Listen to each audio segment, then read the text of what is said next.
En la clínica de un renombrado cirujano cardiólogo, la secretaria le informó que un anciano de apariencia humilde había llegado recomendado por un médico de un hospital público para una consulta. Aunque inicialmente dudoso, el cirujano aceptó verlo después de atender a todos sus pacientes citados. Varias horas después, el médico invitó al anciano a pasar y escuchar su caso. «Buenas tardes, doctor. Vengo con un problema del corazón. Un médico del hospital público me dijo que usted es el único que podría ayudarme, ya que posee el equipo y conocimiento necesarios», explicó el anciano con voz cansada. El médico examinó los estudios que el anciano había traído consigo y, tras analizarlos detenidamente, comentó: «En el hospital tienen razón. Es una operación extremadamente compleja. Pocos lugares en el mundo pueden realizarla. ¿Me proporciona su información de seguro?». El anciano, con una expresión triste, respondió: «Ese es el problema, doctor. No tengo seguro ni dinero. Soy un hombre muy pobre y sin familia. Me preguntaba si usted y sus colegas podrían ayudarme». El cirujano se sintió incómodo y molesto. ¿Cómo podía el médico del hospital enviar a alguien sin recursos a su prestigiosa clínica privada? Después de tantos años de estudio y esfuerzo, había alcanzado una posición que debía ser recompensada adecuadamente. Escribió una nota para el médico del hospital explicando que no podía aceptar el caso debido a las políticas de su clínica. Al salir, el médico notó que había dejado una carpeta. Al abrirla, descubrió que estaba llena de poesías. Entre las hojas, encontró una nota que decía: «El órgano que mejor habla es el corazón», firmada por Jorge Guzmán.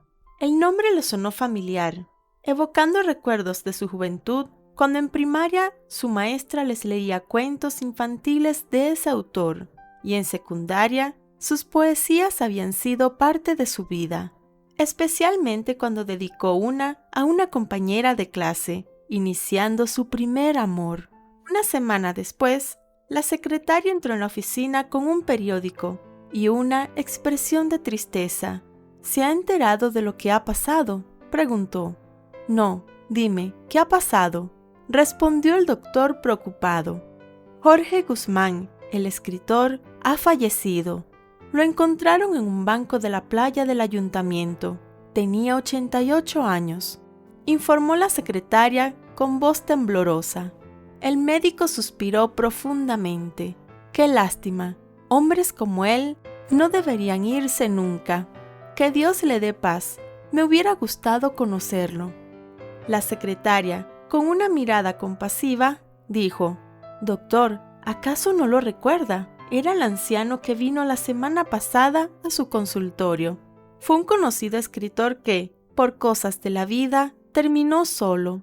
Es una pena». Con el corazón encogido, el doctor pidió estar solo. Cuando la secretaria se fue, no pudo contener las lágrimas.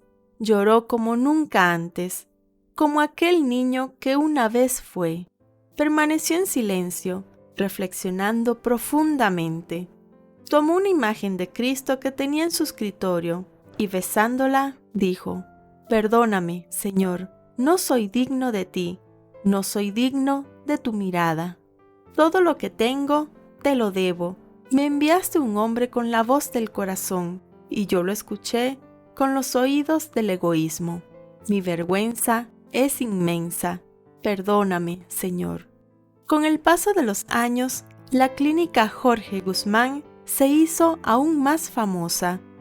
El médico decidió abrir una sección especial para atender a pacientes sin seguro médico, y él mismo se encargó de muchas de las operaciones. ¿Cuántas veces hemos oído la voz del corazón y no la hemos escuchado? Hemos sido egoístas con nuestros hermanos.